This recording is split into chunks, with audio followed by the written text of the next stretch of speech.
What is up, my friends? You are very welcome along to this Chelsea preview here on Anfield Agenda. And I am joined by the very, very handsome, the very new to this industry, Josh Aveste. How are we, Josh? You have done me an absolute, a beautiful moment there. Thank you so much, mate. You're too kind. It's lovely to be on this channel. I feel a lot of kinship with the Liverpool fans. I've been up to Liverpool several times.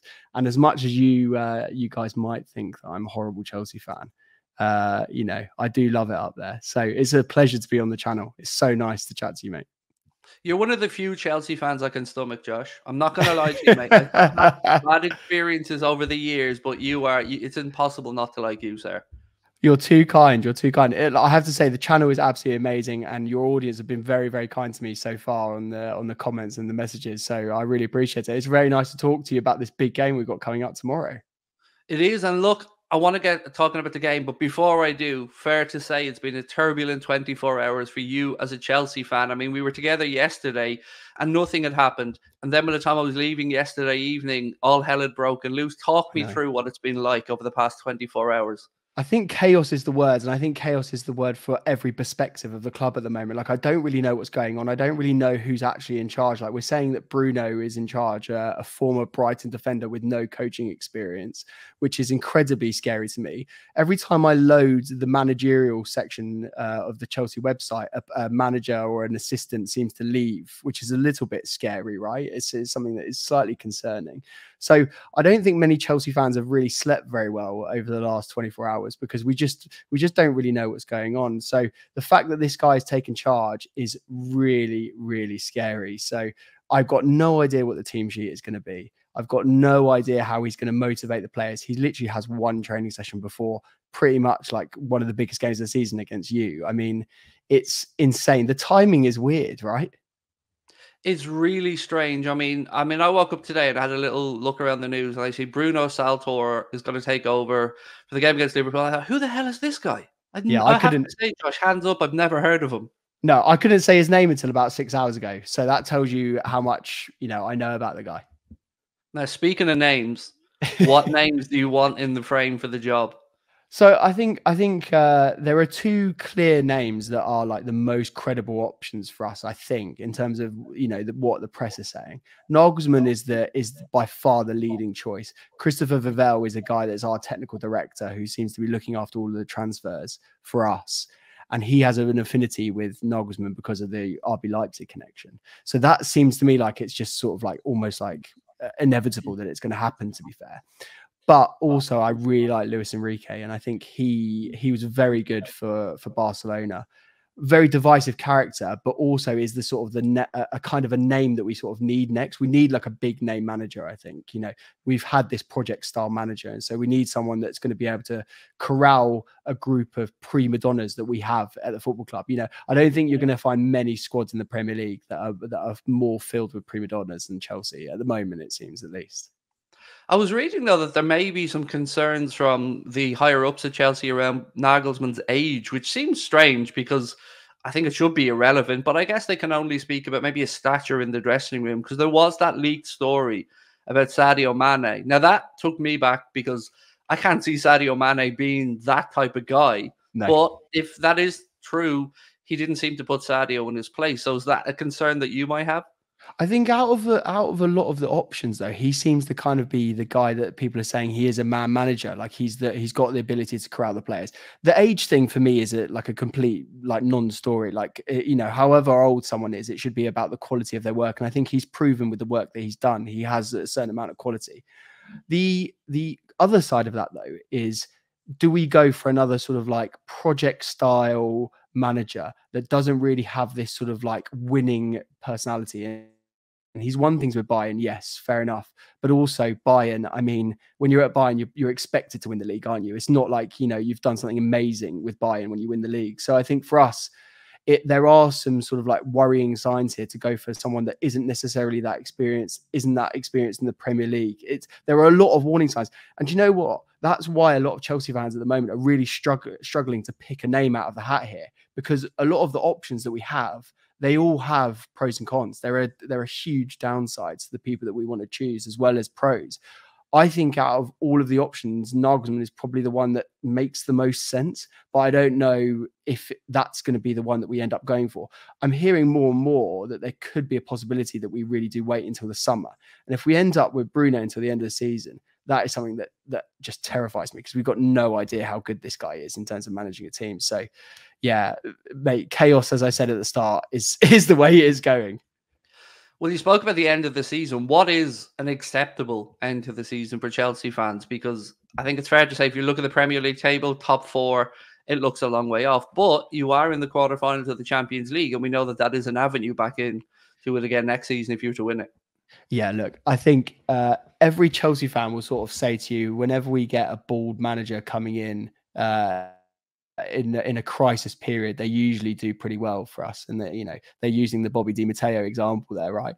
I don't have a particularly high faith that this guy can come in and actually win the Champions League. And I think, as much as like that's the last bit of hope that I'm really clinging to for this season, because quite frankly, we've got nothing else to play for, to be honest with you. So I think it would be amazing if we won the Champions League, but I don't think any Chelsea fan is realistically thinking that we're going to get even beyond the next stage, because this game against Real, I mean, what a class team. Carlo Ancelotti is absolutely class. I would take him back in a heartbeat, by the way. And so I just don't think, I can't see anything coming of that. So really, when you're then asking me, what do I realistically think like for the rest of the season, I'm honestly saying it's probably going to be 10th, and we'll take that, because quite frankly, I can't see us getting anything bigger than that. Well, obviously your club is in turmoil, but I think it's fair to say that my club isn't exactly setting the world alight. So what's an opposition fan's analysis of what's going on at Liverpool? What do you think has caused our season to be so stop-start? I think for me, when I look at Liverpool, I think, and we were talking about this on the show yesterday, I think the commentary around Klopp and the pressure that's on him is just a little bit insane. I would back Klopp, coming from a guy that's just, a team that's just sacked a manager. I think you've got to back Klopp. He's the guy that's proven that he's quality for your club. And I think that he embodies the spirit of the town and the city and all of the players. And I just don't think it's a smart thing. And again, in the comments, I might be getting pelters for that. There might be some people calling for his head, but I don't think it's got that bad by any means at the moment. When I look at Liverpool, I think it's really simple. I just think you need to sign a few more midfielders, and I think you're going to be absolutely fine. I think in the long run, you've had a terrible record with injuries, some key players that have been out. I was so impressed with Jota last season. I thought he was absolutely immense. I really like him as a player. I think Luis Diaz being out has been a real shame for you as a club as well. And then I just think, like, you've just got very tired legs in the middle of midfield. And I just think if you had a bit of energy and a few more signings, I mean, yeah, we mentioned 3 yesterday. I mean, even two big players coming in would make a huge difference for the club, and also just sort of give the other players that are sort of maybe potentially sort of fading out a bit of a chance to have a bit of a break. And then when they do play, they play better. So I really do feel it's as simple as you slot a couple of very good midfielders in, and if Bellingham is one, then I think you guys are going to be right up there again. And I think that does change the complexion of things. And, all of these sort of defensive issues that you keep talking about, especially on the wings. And I mean, even the conversation around Van Dijk, I think if you had a world-class midfield in front of that defense, I think it would be a very different story.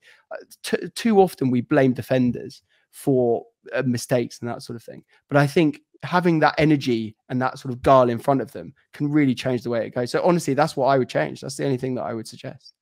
That's really good to hear, because that's exactly my train of thought, and a lot of Liverpool fans' trains of thought. Some people think you need a whole rebuild. I'm with you. I think we're 3, maybe 4 players away, and on a bit better luck with injuries. I mean, we've got, for the game against you guys tomorrow, we've still got no Thiago, no Luis Diaz. If they come back in, that gives the team a new look as well. So I'm with you. And with the players in mind, give me a predicted starting 11. I know this is going to be difficult because you've got no idea what Bruno's going to be thinking, let alone systems, but surely he's not going to make a drastic change. Yeah, this feels so strange for me because, like, I've just got no idea. I remember under Claudio Ranieri, he was called the Tinkerman, and I used to try and predict team sheets then, and that was difficult. This is a whole other level. This is like 10 times worse. We've got absolutely no idea. I'm hearing rumors that he's favouring some of the players that were cast out. Then I'm hearing rumors that he favours young players. So I've got no idea. But I do think we will probably stick to the formation that we've been playing for quite a while, which is the 5 at the back. I looked, by the way, at our last meeting and looked at the formation we were playing, it's almost like it's like a completely different squad almost. Like we were playing 4 at the back. Really strange, mate. But anyway, that just shows you how much can change in football in a month's time. It's really scary. But I think we'll probably play 5 at the back. Reassuringly, I hope at least, I reckon he'll play some centre backs at centre back. So I'm going Trevor on the right, Koulibaly in the middle, and then Badiashile on the left. That as a back 3 is pretty solid for what we've got. We've got a lot of injuries. Fofana is injured. Thiago Silva's injured. So our defense is, those are probably our 2 best defenders that we've lost. So, probably I'm probably saying goals, mate. That's probably what I'm saying at the moment. Reece James will be at right back. I'm pretty sure of that. Chilwell will be on the left. Kovacic and Enzo will be in the middle because, quite frankly, they're probably our best 2 midfielders. Enzo's been brilliant since he's come to Chelsea. I can't quite believe that we managed to get him signed. And then I'm going Havertz on the right, Felix up top, and I'm going to slap an interesting one for you, mate. Mason Mount on the left-hand side. Interesting. I mean, there's been some Chelsea players over the year I always thought would have worked at Liverpool, and I've got to be really honest, and he hasn't worked out great for you guys, but I've always been a massive fan of Pulisic. I think if Pulisic is injury-free and he's confident, he can do a lot of damage. So as long as he's not in, because pace terrifies me at the minute. People running at our fullbacks terrifies me. So I'll take Mason Mount in there instead of Pulisic or any other tricky wingers. But the number 9 issue.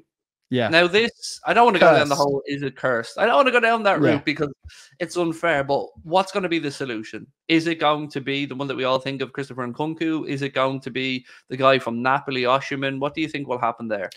I think Osimhen is the kind of player that will be wanting to go in and play Champions League football. So as much as we can chuck money at this guy, I don't think he's necessarily going to jump into a Chelsea team that's going to finish 10th or below. So I can't see him coming realistically in the summer window. I get a lot of flack for this, but I would take Tammy Abraham back in a heartbeat because I know he can score goals in the Premier League. I honestly would. And I'm quite happy to debate Chelsea fans about this because that guy, he was decent for Chelsea and he scored goals and he's a good number 9 and he was a Chelsea Academy player. We tend to, what it's like. You have a real affinity with your Academy boys. And I feel that we've sold quite a few too early. And Tammy is one of them. I'd take him back. Romelu is also an option to bring back, but quite frankly, he hates the club and doesn't really want to be there. So why would you bring him back? So I think we need to find a number 9 out of somewhere. The Juve number 9, Vlahovic, a lot of people are saying that he's going to be good. And an option, but I just can't see us getting him. So I think the number 9 is a really scary thing. And I don't think Nkunku is the answer. I think he's a guy that plays off a number 9. So we're either going to devise this crazy false 9 system or we're going to end up trying to sign a big number 9, which at the moment, I don't think anyone knows who it's going to be. Simple as that. It is the one area that whenever I speak to any non-Chelsea fans, the first conversation that comes up is around the fact that you're having to use Kai Havertz a lot of the time to the centre. And as good a player as Kai Havertz is, and he is incredible, he's not a 9. It just feels weird seeing the amount of money that you guys have spent and you're still searching for that number 9. Yeah, what's really crazy is that in our summer business, and this is why I've been so sort of like, I've been so angry really with the board and the way that they've done business, is they tend to hoard players in a certain position. We have so many attacking mids right now. We could play almost a team of attacking mids, to be honest with you. It's literally that bad. And I just think they really neglected the striker position, especially when you lose someone like Romelu. As much as people, say that he's absolutely rubbish and he's past it and he's injury prone, that guy, he gets in the box and that's the most important thing. He holds up the ball. And I just don't think we've had a player like that, this season at all. Kai Havertz, as you say, mate, he's not the answer. He's never been a number 9. He never will be a number 9. He's at best a 10 playing off it. And I actually think as he gets older, he'll end up dropping backwards because really his strengths are sort of like playmaking and keeping the ball. So I just find it so weird that so many managers have stuck with Kai Havertz. But then when you actually look at it, in the situation that we're in now, he can't really play anyone else. Aubameyang is off and he's basically got a Barcelona shirt underneath his Chelsea shirt. It's literally that bad. He's celebrating with the Barcelona boys when they beat Real Madrid in the Clasico. It's that bad.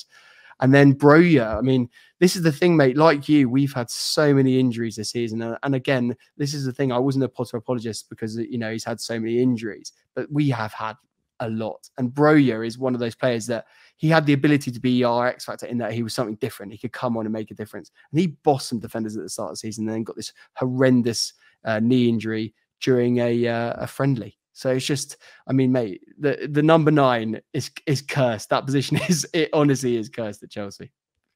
So before I push you for a prediction for tomorrow night's score, I'm hoping that we go to Stamford Bridge, we score early, and the crowd starts to get a bit tetchy. Because what I don't want to happen is you guys to start brightly, the crowd to get up, and our boys to start, well, quite frankly, mate, to capitulate like we did against Manchester City. So I'm hoping we can get a confident start from your side. Maybe a prediction for the game and your thoughts ahead of it. Yeah, so I think scoring goals for us at the moment is just really difficult. So I think if we manage to get one, that would be absolutely brilliant. I think you're gonna beat us, and I think you'll probably beat us convincingly. I know that will come as a surprise for you, maybe after the result on the weekend, but I think you'll beat us significantly. I'm gonna say 3-1 to Liverpool. Wow, and not the draw that seems to be legally binding between our two clubs when we play. It seems to be always a draw. I know, I know. I just think the strengths that you have up front against our defense, especially if he doesn't end up playing centre back to centre back, which is a realistic possibility with the way things are going at the moment. I think you will just have too much pace and too much guile against us.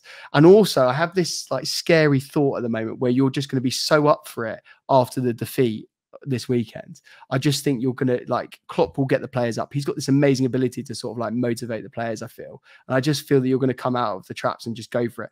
Like you say, mate, I think there could be a goal early. And if there's a goal early, the atmosphere at Stamford Bridge is not going to be awful. It's going to be silent, which is even worse, right? Like if it's dead in the stadium, then we've just got nothing for us. So I hope for our sake that there is a bit of an atmosphere. But I just think with the way things are going and the way the club is at the moment, I think it's going to be a bit more toxic than behind the boys. But we'll see tomorrow night. I think you're going to be smiling at the end of the game. What do you think the score will be?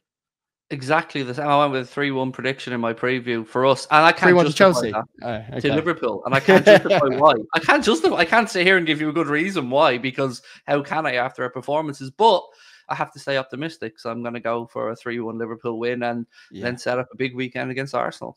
Yeah, I think you should be pretty confident going into this. I mean, the way that we are at the moment, I think we're in complete and utter chaos. So if you don't get a win, then you've got to start thinking like things are getting scary, because we are the whipping boys of the Premier League at the moment. So I just can't wait for this season to be over. It's that simple. Well, my friends, we've come to an end, but if you would like to find Josh and see more of his stuff, all of his social links will be in the description of the video. And mate, it's so lovely to see you step from behind the camera into the space, because I think you're a natural fit. I wish you all the best with your journey and this side of the camera. And again, thank you so much for giving us some of your time today. It's my pleasure, mate. Thanks for having me on. I really appreciate it. Thank you. Always a pleasure, Joss. Right, my friends, don't forget, let us know your thoughts in the comment section. Please do drop a like on the video. And of course, if you haven't hit that subscribe button, what the hell are you waiting for? I will talk to you soon. Much love.